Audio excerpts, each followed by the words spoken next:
Le colonel Alvarez tomba à genoux au milieu de la rue, le canon d'un pistolet effleurant son front. Le policier qui le pointait se moqua, convaincu d'avoir tous les pouvoirs, ignorant que ce qui allait se produire changerait le cours de cette matinée à jamais. Le soleil tapait fort sur l'asphalte lorsque le colonel Alvarez fut violemment poussé au centre de la rue. Le bruit des voitures qui freinaient, les cris des curieux et l'écho métallique des armes de la police créaient une ambiance impossible à ignorer. La ville, habituée à voir les injustices en silence, s'arrêta ce jour-là devant tous. Un homme décoré, avec des années de service et un respect gagné au combat, était à genoux, traité comme un criminel ordinaire. Sa respiration était agitée, mais ses yeux restaient fermes, rivés sur le visage de l'officier qui le pointait avec un pistolet à moins d'1 mètre. Le policier, avec un geste autoritaire et une voix arrogante, leva l'arme comme s'il était face à un ennemi dangereux, ignorant complètement les plaques et les médailles que Alvarez avait portées toute sa vie. « Peu importe qui tu es ici, aujourd'hui tu vas tomber comme tous les autres, » murmura-t-il avec mépris, provoquant un silence glacial parmi ceux qui observaient. Certains passants baissèrent les yeux, d'autres sortirent leur téléphone pour enregistrer, mais personne n'osait intervenir. La scène semblait irréversible, un homme seul, humilié, sur le point d'être réduit au silence par la même autorité qui devait le protéger. Mais ce que personne ne savait, c'est que ce coup de feu n'allait pas marquer la fin des Alvarez, mais le début de quelque chose de beaucoup plus grand. À cet instant, avec le genou cloué au sol et la sueur ruisselant sur son front, le colonel devint le symbole de quelque chose qui transcendait sa propre vie. Car, alors que la gâchette était sur le point d'être pressée, à quelques pâtés de maison de là, une force inattendue commençait à se mettre en mouvement, une force qui changerait l'équilibre du pouvoir en quelques minutes. Le colonel Alvarez gardait le dos droit malgré son genou au sol. Son allure n'était pas celle d'un homme vaincu, mais celle de quelqu'un qui comprenait trop bien la gravité du moment. Face à lui, l'officier Medina, un jeune policier au regard dur et au sourire empreint de mépris, faisait tourner l'arme calmement, comme s'il jouait avec la vie de sa victime. Et voilà le fameux héros de l'armée, quelle déception! Un chien de plus à genoux qui demande de l'air, lança-t-il à haute voix, provoquant des rires nerveux parmi les autres agents qui formaient un demi-cercle d'intimidation. Les personnes présentes se regardaient avec incrédulité. Une femme murmura, « C'est un colonel, comment peuvent-ils le traiter ainsi ?» Un homme plus âgé répondit avec résignation, « Quand un policier pointe son arme, personne ne pose de questions. » Ce murmure étouffé et craintif contrastait avec l'arrogance de Medina, qui semblait apprécier le spectacle. « Regardez-le bien, » cria-t-il pour que tout le monde entende. Cet homme porte des médailles, mais ça ne signifie rien ici c'est moi qui commande et si je veux, ça se termine maintenant. Chaque mot était un coup porté à la dignité des Alvarez, mais il ne réagissait pas. Il ferma à peine les yeux une seconde, comme s'il se souvenait de quelque chose de lointain, quelque chose qui le maintenait ferme. Son silence dérangeait plus que n'importe quel cri, car le calme sur son visage semblait anticiper que cela ne se terminerait pas comme l'officier le croyait. Medina l'interpréta comme un défi et pressa encore plus le canon contre son front. Le métal froid pressa la peau, arrachant un soupir contenu à la foule. L'air était lourd.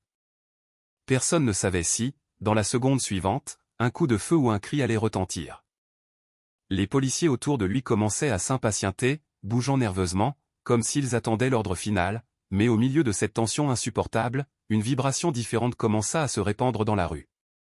Un rugissement lointain, métallique, qui se confondait avec l'écho de la circulation. Quelqu'un demanda à voix basse, « Vous entendez ça ?» Medina, sans quitter sa victime des yeux, fronça les sourcils. Le son se rapprochait, grandissant seconde après seconde jusqu'à devenir une menace invisible. Et bien que personne ne le sache encore, c'était le prélude au tournant le plus inattendu de cette matinée. Le rugissement métallique n'était plus une rumeur lointaine. Maintenant, il résonnait contre les murs des bâtiments, faisant vibrer les vitres des fenêtres et hérissant la peau de ceux qui observaient. Certains pensaient qu'il s'agissait d'engins de chantier, d'autres qu'il s'agissait d'un convoi de police, mais le colonel Alvarez, toujours avec le pistolet pressant son front, suit immédiatement ceux qui approchaient. Sa respiration se stabilisa et, pour la première fois depuis qu'il avait été mis à genoux, une ombre de calme traversa son visage. L'officier Medina remarqua le changement dans ses yeux. « De quoi tu ris, vieux ?» grogna-t-il, serrant plus fort la poignée.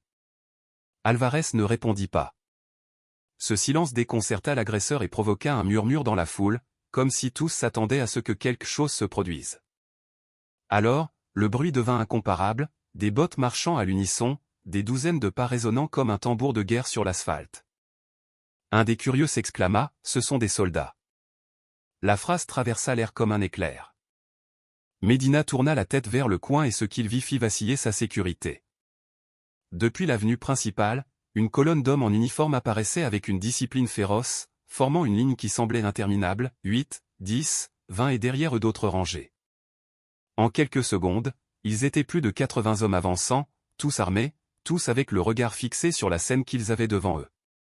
La foule recula avec un sursaut, ouvrant le passage comme si elle assistait à l'arrivée d'une armée en plein combat. Les policiers qui entouraient Medina commencèrent à échanger des regards inquiets. Certains baissèrent légèrement leurs armes, d'autres déglutirent. Le contraste était brutal, un petit groupe d'agents locaux avec l'arrogance d'un instant face à une force entraînée, organisée et clairement disposée à intervenir. Alvarez leva le menton sans bouger de sa position au sol. Il n'eut pas besoin de parler. Sa seule présence semblait donner un sens à l'arrivée de ce bataillon. C'était évident, ces hommes n'étaient pas apparus par hasard. Ils venaient pour lui. Et Medina, qui jusqu'à il y a une minute se croyait le maître absolu de la situation, sentit soudain que la rue entière cessait de répondre à sa voix. Le murmure des gens grandit. « Ce sont ces hommes », dit quelqu'un dans un soupir. Un autre ajouta, « Ça va exploser ». Le fracas des bottes continuait d'avancer, remplissant chaque coin de la rue. Medina essaya de reprendre le contrôle avec un cri. « Halte !» Tout le monde immobile. C'est un ordre de la police, mais sa voix se perdit dans l'écho imposant des pas. Les soldats s'arrêtèrent à quelques mètres, formant un mur humain qui bloquait complètement l'avenue. Leurs armes pendaient, prêtes, ne pointaient pas, mais la tension dans leur posture transmettait qu'il suffisait d'un signal pour déchaîner un enfer. Le colonel Alvarez, toujours à genoux, tourna lentement le visage vers l'officier. Ses lèvres bougèrent calmement, à peine un murmure que tous entendirent. « Tu as vraiment cru que tu étais seul ?» Cette phrase tomba comme un coup de marteau. Le public retint son souffle et les agents locaux échangèrent des regards nerveux. Medina serra la mâchoire en forçant un sourire de mépris. « Un groupe de soldats ne change rien, c'est moi qui commande ici, » répliqua-t-il, bien que le tremblement dans sa voix le trahissait. Alvarez posa alors une main sur le sol, se relevant avec dignité, sans quitter le canon qui le menaçait toujours. Le geste fut si inattendu qu'il engendra un silence absolu. Sa voix sonna ferme. « Si tu veux tirer, fais-le maintenant, mais comprends bien ceci, tu ne tires pas sur un homme, tu tires sur 80 qui sont déjà prêts à mourir avec moi. » L'impact de ces mots fut immédiat. Les soldats derrière se tendirent, faisant un pas en avant comme un seul corps. Le son synchronisé du mouvement fit lâcher un murmure d'étonnement à la foule. Medina recula d'un demi-pas sans s'en rendre compte, bien qu'il essayât de le dissimuler. Un de ses compagnons lui murmura, « Ça nous a échappé des mains. » Le colonel, maintenant debout face à l'arme, ne ressemblait pas à un prisonnier. Il avait transformé la scène avec une seule phrase, renvoyant le poids de la peur du mauvais côté. La foule le remarqua, les soldats le confirmèrent et les policiers commencèrent à le sentir. Pour la première fois, le contrôle de la rue n'était plus entre les mains de Medina. La tension était insupportable. Tout faux mouvement pourrait allumer l'étincelle. Et sur ce fil du rasoir, juste au moment où l'air devint irrespirable, un nouveau son fit irruption. Différent, inattendu, le clic métallique d'une sécurité de fusil se libérant parmi les soldats. La foule frissonna. Le jeu de pouvoir ne faisait que commencer. Le clic métallique du fusil résonna comme un coup de tonnerre contenu. Les soldats firent un pas de plus vers l'avant, alignés comme un rempart vivant. Medina leva le pistolet maladroitement, essayant de cacher sa nervosité. « Pas un pas de plus » cria-t-il, mais sa voix brisée n'imposait plus le respect. La foule le sentit. Cet officier qui, quelques minutes auparavant, semblait invincible, se débattait maintenant contre une marée qu'il ne pouvait arrêter. Le colonel Alvarez, en revanche, avança d'un pas vers lui avec calme. Ses mots furent tranchants. « Tu parles d'autorité, Medina, mais dis-moi, quelle sorte d'autorité a besoin d'un homme à genoux pour se sentir puissant ?» La phrase fit lâcher un murmure d'approbation à certains dans la foule. L'officier durcit son visage, mais la vérité le frappait. Le spectacle qu'il avait monté commençait à se retourner contre lui. Alvarez continua d'élever la voix pour que tout le monde entende. « Tu dis que c'est toi qui commandes ici, mais il y a une chose que tu oublies. Ces hommes qui m'entourent, il désigna les soldats, ont juré fidélité non pas à moi, mais à l'uniforme que je représente, et cet uniforme a plus d'années que ta carrière, plus d'histoire que tes cris et plus de respect que ton pistolet. Le public réagit avec un silence pesant, chargé de tension. Chaque mot sonnait comme une pierre abattant la façade du pouvoir policier. Medina essaya de contre-attaquer. Ce n'est pas ton terrain, colonel, ici c'est moi qui fais la loi, mais Alvarez ne le laissa pas finir. La loi, interrompit-il d'une voix ferme. Depuis quand la loi est-elle une arme pointée sur le front d'un innocent? Depuis quand la justice se mesure-t-elle à celui qui crie le plus fort? Le murmure grandit parmi les gens et quelques soldats acquiescèrent sans quitter les policiers des yeux. La deuxième estocade arriva immédiatement. Alvarez se tourna légèrement vers la foule et éleva la voix. Quelqu'un ici a-t-il vu un ordre? Quelqu'un a-t-il entendu cet homme montrer des preuves? Il n'y a pas de témoins, pas d'accusation formelle, seulement des abus. Les gens commencèrent à acquiescer. Certains levèrent même leur téléphone plus haut, enregistrant chaque seconde. Les policiers, mal à l'aise, baissèrent les yeux et, comme troisième blessure, Alvarez acheva, « Sais-tu ce qu'un agresseur craint le plus? Qu'on le regarde en face, et maintenant non seulement ce peuple te regarde, mais 80 soldats t'observent, prêts à témoigner de ce qui s'est réellement passé ici. » Le coup fut définitif. Medina déglutit. Ses mains tremblaient à peine. Le masque de contrôle se défaisait devant tous. L'atmosphère avait complètement changé. Le colonel, qui avait commencé à genoux et humilié, avait maintenant la foule, les soldats et même le silence lui-même de son côté. Le policier n'était plus le chasseur, mais l'homme acculé. La tension était à son comble. Medina, en sueur, essayait de garder l'arme ferme, mais son regard s'échappait à chaque seconde vers le rempart de soldats. Il savait que la balance penchait en sa défaveur et, malgré cela, il s'accrochait au pistolet comme dernier recours. Le colonel Alvarez, sans bouger, prit une profonde inspiration et baissa la voix. « Je vais te donner une dernière chance. Range cette arme et termine cette mascarade. » L'officier sourit avec une arrogance feinte. « Mascarade? Tout cela est enregistré dans mon rapport, personne ne croira ta parole contre la mienne. » Il se tourna un instant vers ses hommes en quête de soutien, mais ils évitèrent de le regarder. À ce moment-là, Alvarez fit un geste presque imperceptible de la tête. Parmi les soldats, l'un d'eux avança d'un pas ferme, tenant une petite caméra à la main. Le murmure se transforma en un éclat de stupéfaction. La caméra n'était pas n'importe laquelle, c'était le dispositif officiel du convoi qui enregistrait automatiquement chaque opération de l'armée. Le soldat la tint en l'air et appuya sur un bouton. En quelques secondes, un écran portable projeta les images. On voyait clairement Medina et ses agents pousser le colonel, l'obligeant à s'agenouiller, le menaçant sans motif ni mandat judiciaire. La foule retint son souffle. Il n'y avait aucun doute, tout était enregistré. Medina pâlit. Il essaya de faire un pas en avant en balbutiant. Cet enregistrement est illégal, cela ne prouve rien, mais sa voix s'éteignit au milieu des images.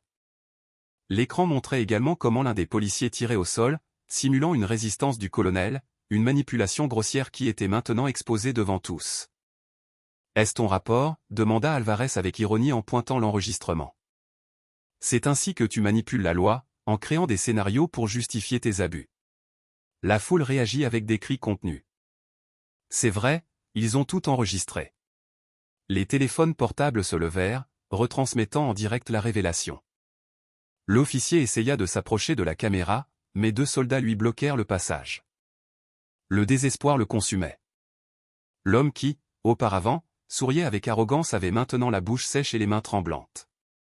Il essaya de nouveau de pointer l'arme, mais sa propre voix le trahit. Non, ce n'est pas ce que ça semble. Personne ne le crut. À cet instant, la figure du colonel s'éleva plus forte que jamais. Ce n'était plus un homme qui défendait sa vie, c'était un témoin vivant qui venait de démasquer le mensonge. Et à chaque seconde qui passait, de plus en plus de gens se convainquaient que ce qui se passait là n'était pas un incident isolé, mais le reflet d'un système pourri. L'écho de l'enregistrement flottait encore dans l'air lorsque le colonel Alvarez fit un pas en avant. Il n'avait pas besoin de crier. Chaque mot était absorbé avec une attention absolue, comme si la rue entière retenait sa respiration. Aujourd'hui, On m'a forcé à m'agenouiller, dit-il d'une voix ferme, mais comprenez bien, ce n'était pas moi, c'était vous tous. Parce que si un colonel avec 30 ans de service peut être traité comme un déchet au milieu de la rue, qu'espérez-vous qu'il fasse aux citoyens ordinaires qui n'a ni uniforme ni grade? Les regards se croisèrent dans la foule. Un jeune homme murmura, c'est vrai, s'ils lui font ça, ils détruisent n'importe qui. Une femme porta ses mains à son visage comme si elle se souvenait d'un abus passé. La réflexion n'était pas théorique, c'était un miroir inconfortable que chacun reconnaissait. Alvarez continua en pointant directement Medina. Il ne s'agit pas d'un homme avec un pistolet. Il s'agit d'un système qui donne la permission d'humilier, de tirer d'abord et de poser des questions ensuite. Aujourd'hui, c'est mon tour, demain ce peut être ton fils, ton père, ta sœur, et alors, qui aura le courage d'élever la voix? Le silence qui suivit fut brutal. Même les policiers qui accompagnaient Medina baissèrent les yeux, incapables de le soutenir. Les soldats derrière le colonel restaient immobiles, mais dans leurs yeux on lisait la même indignation. Ils n'étaient pas là seulement par obéissance, ils étaient là parce qu'ils comprenaient que ce moment était plus grand que n'importe quel ordre militaire. Le colonel prit une profonde inspiration et leva la main, non pas comme une menace, mais comme un serment. Si j'ai survécu aujourd'hui, ce n'est pas grâce à mes médailles ni à mes galons, c'est parce que la vérité est plus forte que les armes, et si un système entier a peur d'une caméra, d'un enregistrement, d'un témoin, alors le problème ce n'est pas moi, le problème c'est le système que vous représentez. La phrase tomba comme un marteau sur le pavé. La foule ne se contint pas. Un murmure d'indignation grandit jusqu'à se transformer en voix forte, en cri de soutien, en un rugissement collectif qui commençait à entourer les policiers. La rue n'était plus entre leurs mains. La rue appartenait à la vérité qui venait d'être exposée. Medina déglutit. Son visage avait perdu toute sécurité. L'homme qui, il y a quelques minutes, souriait avec supériorité paraissait maintenant petit, piégé dans un labyrinthe qu'il avait lui-même construit. Et le pire était encore à venir. Les cris commencèrent comme un murmure et se transformèrent en un chœur. « Justice !» s'exclama un jeune homme le poing levé. « Assez d'abus !» cria une femme et en quelques secondes la foule se transforma en une mer de voix unies contre la prétention. Les téléphones portables enregistraient sous tous les angles, retransmettant en direct ce qui n'était plus seulement un affrontement entre un colonel et un policier, mais le reflet d'un peuple las qui avait enfin des preuves. Un vieil homme appuyé sur sa canne s'avança de quelques pas. Sa voix brisée mais ferme résonna. « J'ai tout vu », il pointa le colonel. Il n'a attaqué personne. Ils l'ont seulement poussé, humilié et forcé à s'agenouiller. C'est ce qui s'est passé. Le témoignage fut reçu avec des applaudissements et des approbations. Ce n'était pas un soldat, ce n'était pas un militaire, c'était un citoyen ordinaire validant ce que tout le monde savait déjà. Medina recula d'un pas le visage rouge. Il essaya de crier « Silence !» Vous interférerez tous avec l'autorité, mais ses paroles furent noyées par une vague de huées. Les policiers même qui l'entouraient commencèrent à montrer des fissures dans leur loyauté. L'un d'eux baissa complètement son arme et dit à voix basse, « Ce n'est pas bien. » La pression devint insupportable. À chaque seconde qui passait, la foule était plus proche de devenir jury et juge de ce qui s'était passé. Les soldats, fermes comme des statues, n'intervenaient pas, mais leur seule présence était un rappel que Medina et ses hommes n'avaient aucune issue. Il n'était plus possible d'intimider qui que ce soit. Les yeux du peuple, les caméras et la vérité l'avaient acculé. Alors l'impensable se produisit. Une adolescente les larmes aux yeux cria depuis la foule.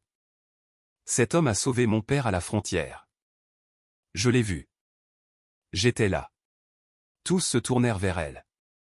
Ces mots confirmaient ce que le colonel représentait. Ce n'était pas seulement un militaire décoré, c'était un protecteur réel avec des histoires vivantes dans la mémoire des gens. L'ovation qui suivit fut si forte que même les bâtiments semblèrent vibrer. Medina se couvrit le visage un instant. La scène lui avait complètement échappé. Il n'était plus un officier donnant des ordres. C'était un homme acculé par son propre abus face à une communauté qui avait décidé de ne plus se taire. Sa défaite était inévitable. Il ne restait plus qu'à définir comment et quand il tomberait. Le vacarme de la foule se transforma en une clameur assourdissante.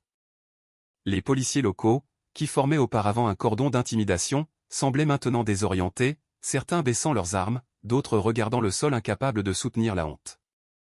Medina, haletant, maintenait encore le pistolet pointé, mais tous pouvaient voir le tremblement dans sa main. C'était le dernier masque d'un pouvoir qui s'effondrait devant tous. Un soldat fit un pas en avant et parla d'une voix de tonnerre. « Officier Medina, baissez votre arme. Vous êtes entouré, vous êtes en désavantage et vous êtes en évidence. » Le silence qui suivit fut accablant.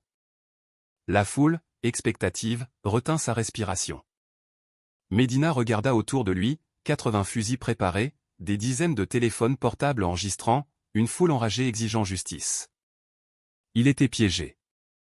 Alvarez s'avança lentement, chaque pas chargé de dignité. Quand un homme utilise la loi pour humilier, il cesse d'être une autorité. Il devient un tyran, dit-il calmement. Son regard se planta dans celui de Medina. Aujourd'hui, tu ne parles pas au nom de la justice. Aujourd'hui, tu parles seulement au nom de ton ego et cet ego se termine ici. La tension atteignit son point culminant. Medina serra les dents comme s'il cherchait encore une brèche de contrôle.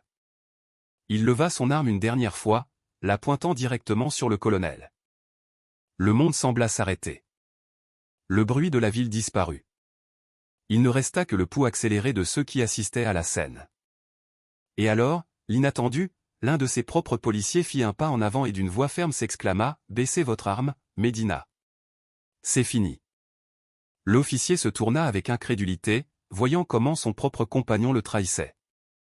Le reste du groupe commença à baisser les armes aussi, résigné, comme s'il comprenait finalement qu'il n'y avait aucun moyen de soutenir cette mascarade. Medina lâcha un rire nerveux, brisé, sans force. Sa main trembla et le pistolet tomba au sol avec un coup sec qui résonna comme une sentence. Le colonel Alvarez se pencha à peine, ramassa l'arme et la remit à l'un des soldats. Ensuite, dans un geste symbolique, il tourna le dos à l'officier vaincu, comme s'il ne valait plus la peine de l'affronter. La foule éclata en acclamations. Le pouvoir avait changé de main. L'homme qui avait commencé humilié, à genoux, était maintenant au centre du respect absolu. Medina, en revanche, fut réduit à une ombre, prisonnier de sa propre arrogance et des preuves qui le condamnaient. La décision finale était écrite. La justice ne pouvait plus ignorer ce que tout le monde avait vu. L'écho des acclamations se répandait dans la rue comme une vague imparable. La foule n'avait plus peur. Elle s'embrassait, criait, pleurait, célébrant ce dont elle venait d'être témoin. Le colonel Alvarez resta au centre, immobile, observant comment les gens levaient leur téléphone, capturant non pas son humiliation, mais sa victoire. L'air sentait la poudre contenue, la poussière soulevée par les bottes, mais aussi l'espoir nouvellement né. Les soldats restèrent fermes, bien que sur leur visage on pouvait lire la fierté. L'un d'eux s'approcha et murmura « Mon colonel, avec vous jusqu'au bout ». Alvarez ne répondit pas immédiatement, il ferma seulement les yeux un instant, comme s'il déchargeait tout le poids de ce qu'il avait vécu dans un profond soupir. Puis il ouvrit son regard et dans celui-ci il n'y avait pas de peur, seulement de la détermination. L'officier Medina, vaincu, était emmené par deux de ses propres compagnons. Il n'y avait pas besoin de cris ni de violence. Son visage disait tout. Il avait perdu non seulement le contrôle de la scène, mais le respect de la communauté, de ses collègues et de l'histoire. Certains le pointèrent du doigt, d'autres le huèrent, mais la plupart préférèrent l'ignorer. Il ne valait pas la peine de dépenser plus d'énergie pour lui. Alvarez marcha vers la foule. Une petite fille courut vers lui et, en larmes, l'embrassa avec force. C'était la même qui, quelques minutes auparavant, avait crié que le colonel avait sauvé son père. Le geste était simple, mais bouleversant. Le héros injustement humilié était maintenant revendiqué par ceux qui comptaient vraiment. Le silence de la foule laissa place à un applaudissement unanime, long, profond, chargé de respect. Alors le colonel éleva la voix une dernière fois. Aujourd'hui, ce n'était pas ma victoire, c'était celle de tous, parce que chaque caméra levée, chaque voix qui a crié, chaque regard qui ne s'est pas détourné, a prouvé que l'abus ne peut plus continuer à se cacher derrière un uniforme. Si un peuple se tait, l'injustice se renforce, mais quand un peuple s'unit, même 80 hommes armés ne suffisent pas à arrêter la vérité. La foule rugit en réponse. Certains pleuraient, d'autres levaient les bras au ciel. Le colonel, les larmes contenues, embrassa ses soldats. Il savait que cette scène resterait gravée non seulement dans la mémoire de ceux qui étaient présents, mais sur les réseaux, dans les foyers, dans les cœurs de milliers de personnes qui la verraient plus tard. Et comme un écho final, Une phrase résonna sur la foule répétée en murmures et en cris. Si cette histoire t'a touché, partage-la, pour que d'autres aussi osent élever la voix.